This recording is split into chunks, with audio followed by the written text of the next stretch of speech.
Tanah di depan itu tanah lalu budaya di situ. Ini pada zaman itu di sana sih, no. Tanah dari di Kementerian, tanah dari ketika bueno kita juga jadi kalau ada lo, yang mungkin di sana jadi kalau kalau mungkin ada lo, ayo mungkin orang yang lalu saya kalau juga ni siapa ni ya, lebih baik lalu kan kalau ada lo, jangan tangan jadi nama. Ini kalau lalu jangan di sana tanah dari Kementerian tanah dari ketika bueno siapa mungkin aku kita tu. ကကဘူတော်ကတော့အာယုံမွန်နာများများကိုကတော့လူခံဘုံလေးသုံးဆောင်တော်မူကြပါဗျာအကယ်၍ဘုံနာဘုံလေးသုံးဆောင်ရည်တော့တာကတော့ရှင်ပြနာချရှိပါကြတယ်အာယုံဆောင်းတော်များများကိုလူခံပြီးပါကဒါနဒါကကြီးဘုံလေးနဲ့တော့ဒီကောင်တို့ရဲ့မိသားစုအိမ်တော်မင်္ဂလာလူခံနဲ့ကြွရောက်ခါဖြင့်အာယုံမွန်နာများများကိုဘုံလေးသုံးဆောင်တော်မူနိုင်ကြပါဗျာဘုရားကြီးတော်မှာအယုံဒီလေးကသာချင်းကြောက်တာတော့မှာပါပါဗျာဟုတ်ကဲ့ပါခင်ဗျာတောင်းနာမိခါရင်ပါတော့ငါကျူတာမှာတော့ဒီလိုတော့တနေ့တာချင်းအားခိုင်းထားရတဲ့လူတော်ကြီးတောင်းနာမိတာပူဇော်ရပါပြီဟောဒီကကျွန်တော်ဒီကကေတော့ပါပဲဒီဟာမိမိတို့နေရရှိတဲ့တာမိုးချိုးကျေးဇူးတွေကိုပြန်ရရှိခံနိုင်နေဖို့သံဃာတော်တွေကိုအာရုံပြုကြပါအကြောင်းရင်းမျိုးစုံ၅ပါးကိုပါဆိုဘုံတော်အနန္တတော်နဲ့ပြည့်စုံတော်မူတော့အရိယာသံဃာတော်ရှင်သူမြတ်ကြီးရဲ့ဂုဏ်တော်တွေကိုအာရုံပြုပါဖြင့်ကျမ်းပူဇော်တော်မူကြပါဒီလိုရဲ့အေတော်မင်္ဂလာရှိမောက်ဝါတော်ကံကြောက်လာတော့အဲဒီသံဃာတော်ရှင်သူမြတ်ကြီးရဲ့ပုံပေါ်မှာအာရုံပြုတော့ကိုပါတော်ဂုဏ်တော်တွေကိုတော့ဖြင့်သုံးပေါင်းတော်ကျောင်းပြီးတော့မှလောက်ကြလိမ့်ပူဇော်ရမယ်ဆိုရင်ဒါဒီကအရိယာသံဃာတော်ရှင်သူမြတ်များကိုတော့ပူဇော်ရသည်နဲ့မထားပါပဲအတူတူတုံးတဲ့တွေကိုတော့ဖြင့်ရရှိရမှာပါဒီညမှာအရိယာသံဃာဆိုတာကလည်းပြန်ကြည့်နေဆိုရင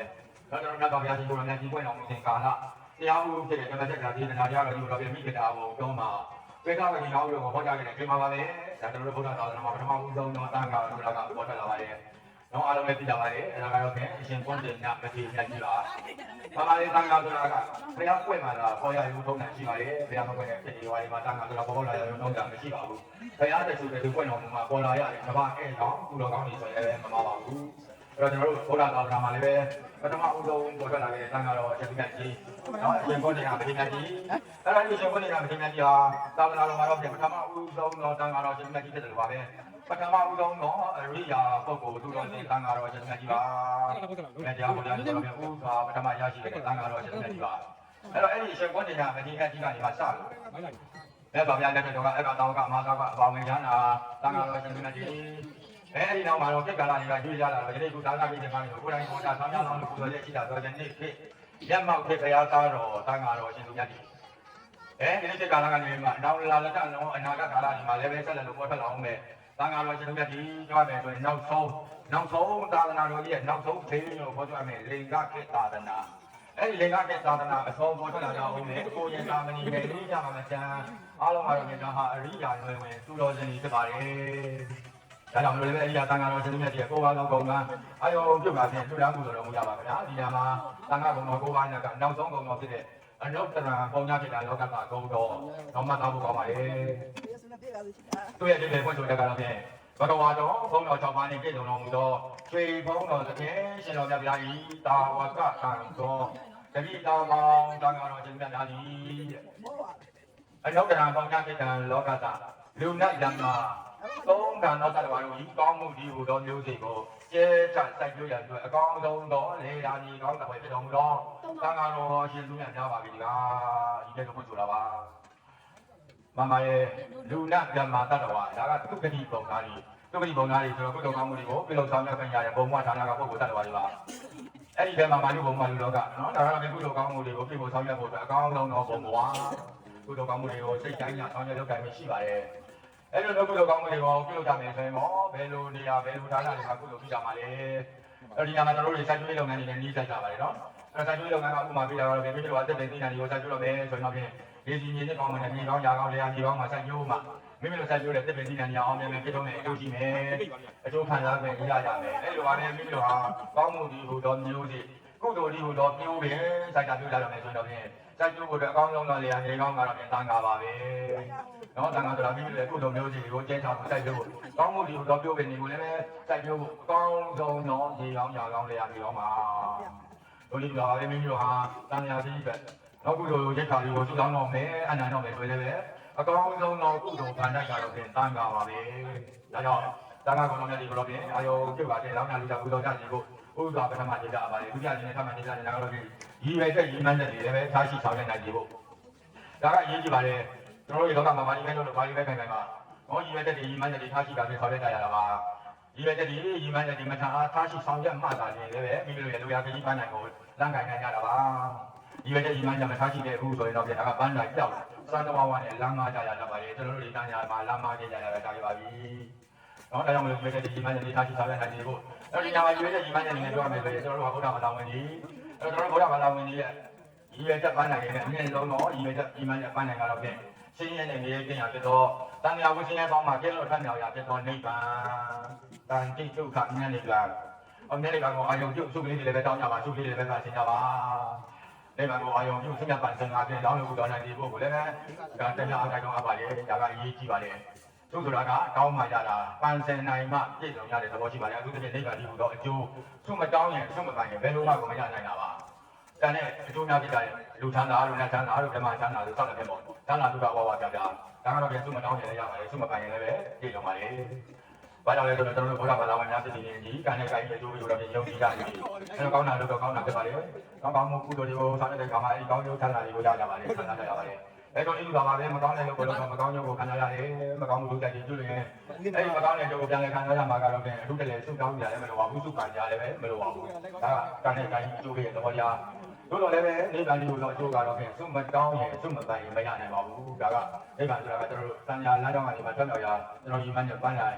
ာဒီမဲ့ဆိုရင်ဒါနကြောင့်လည်းပဲတန်ရာလေးရတာမဟုတ်ပါဘူးဒါနနောက်ကညမပါခဲ့လို့တန်ရာမှာကျင်နေခဲ့ရတာအဲ့တော့တန်ရာမှာဘယ်တော့ကြောင်ကျွန်တော်တို့ကျင်နေခဲ့ပြီးပြီလေမှန်တာဒီပါအစမထင်တန်ရာတွေဝင်တော်ကြီးအစနော်အမြတ်ပါဗျာရင်ကိုယ်ပဲကြီးဟောကြခဲ့တာတန်ရာဘယ်တော့ရှင်းကြခဲ့ပြီလေဘယ်လိုမှကိုနိုင်ဆောက်ပေါ်ကြလို့ဒါကမရနိုင်တာပါပြောမယ်ဆိုရင်လောကမှာဘုရားတခုတခုခွင့်မတော်တာလုံးမနာမှခဲ့ပါလေဘိုင်းကြီးလေးပြည့်ညပါလေအញ្ញလုံးလေးတင်ချင်တဲ့ကဘာတကယ်ရှင်းနေတဲ့ကဘာတကယ်ဆက်တောက်တဲ့ကဘာတကယ်ကြီးတဲ့လို့ဒါပါဠိလေးပြည့်ကျင်ပြီးမှတော့ဘုရားတခုတခုခွင့်ရတာအဲ့တော့လောကမှာဘုရားတခုတခုခွင့်မို့အရေးကြီးညာကက်ခဲတော့ပါပဲပွင့်တော်မူကုန်ပြီးတော့ဘုရားရှင်တို့ကတော့ကျင်းငါဝါလူတဲ့လူမကားကျင်းငါမြန်မာကြီးတဲ့လူတဲ့ကိုအရေးတော့ကမှလဲပါသေးတယ်တော့ပွင့်တော်မူကုန်ပြီးတော့ဘုရားရှင်တို့ကတော့ကြီးတဲ့မကားကိုများပြတာအဲ့တော့ကျွန်တော်တို့ရဲ့တန်တရားကိုကြည့်ပါဘယ်တော့ကြာခဲ့ပြီလဲလို့အဲ့ဒီလိုမှတန်တရားမှာကျင်ရပြီဆိုကြတဲ့ကမှတော့ဘယ်တော့ခါမှကျင်းနေတဲ့မကျင်းတော့ပါဘူးအဲ့လိုကျင်းနေတဲ့မကျင်းလို့ဒါလည်းဘုရားသူနဲ့တွေ့ကြရတယ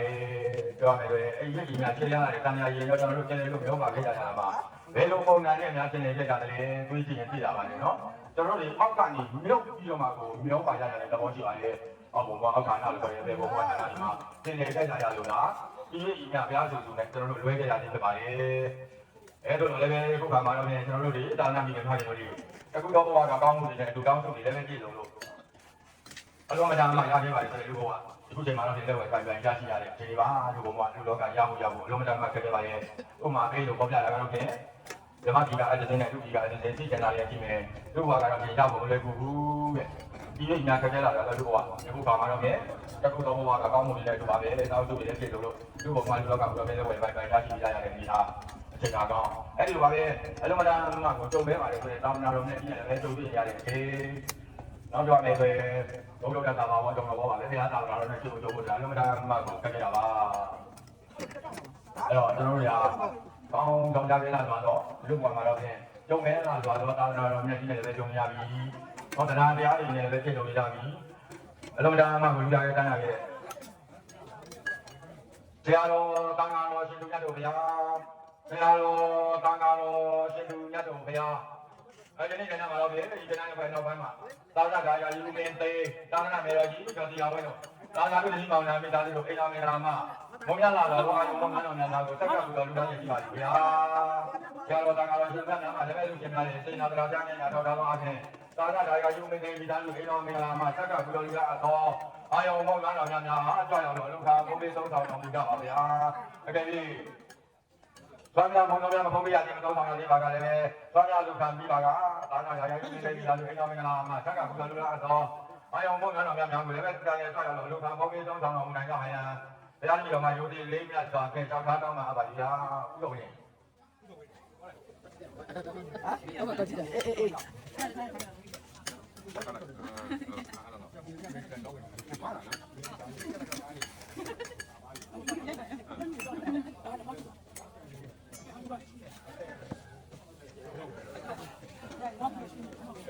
咱们这个帮助呀，咱那个没得咱那个一到地方，没打住嘛，那边地方都打一直不打住。咱们今年年的话，咱们叫咱们讲，我们他妈要现在， တို့ဟာအာယုံသောတော်များများစက္ကန့်လူတန်းလေးရှိပါလေဗျာတို့တွေပါပြီအာယုံသောစက္ကန့်လူတန်းကြောင့်ဘုံသာနာမယ်လို့သာနာတိုင်းကိုဦးမင်းသိသာနာမယ်လို့ဒီတော်ဝင်ဒီသားတို့ရဲ့ဒီတော်မျိုးငလာ၌စက္ကန့်လူတန်းအတော်အာယုံသောတော်များကိုဦးမင်းဒီသားတို့ရဲ့စေတနာသားတရားကိုရှင်းနေတော့အပြင်အနေသားများကိုလည်းငယ်ကြတော့ဘုံမင်းတော်တော်မူပြီးနာကျောင်းတိုင်းဒီကိုကြားနေကြွကြတော့ဘုရားရအကြံဒီတော်မှာတို့ချင်းမိသားစုရဲ့ကိုယ်စားကြိုးရင်းလင်းရစွာဖြင့်ကြောက်တာပြင်ကြပါပါလေဗျာ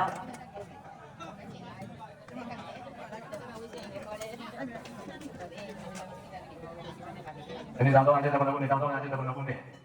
ကျန်တော်လာကြည့်တော့စရင်နေမှာတွင်ချင်းဒီဘုန်းကြီးရဲ့ဒီတောင်ဖြစ်တဲ့ဘောဓသာသနာတော်မှာနေတဲ့တောင်ထဲမှာဒီမှုကကျန်တာအတော်ငါလည်းရောက်ပြီးဆိုချိန်မှတင်တယ်ဒီနေ့မှနာနာကနာနာပိုင်းဒီကြပုံတော့တန်တိုင်းကနာမှာပေါင်းလို့တော့ပေါင်းတော့မှာဒီလိုရဲ့ဒီနေ့နာကြည့်လာတော့အိမ်တော်မင်္ဂလာဖြစ်မှာရမှုဒီကြရတာတော့ကျေးဇူးများများစွာလို့ရတန်ခါဘုံဘအာယုံပြုလို့ဘုံများလာတော့ဆောင်းနေတော့ညာဘူးအပါလီယဝန်ကန်တတာဘယ်လိုကြဆက်ကလူတန်းကိုရတဲ့အချိန်လေးတွေပါလေဒီလိုဘယ်လိုတန်းဆက်ကလူတန်းနေတဲ့အချိန်လေးမှာတွင်းချင်းအားလုံးတော့ဆက်သွားပြီးတန်ခါဘုံအာယုံပြုလို့မင်္ဂလာနာနဲ့ပါပြီးရဲ့ဥကောင်ရနာနဲ့အင်္ဂါတဲ့၌တန်ခါလုံးလုံးမှာပြိပါတာလို့ငါးပါးတော့သိလာ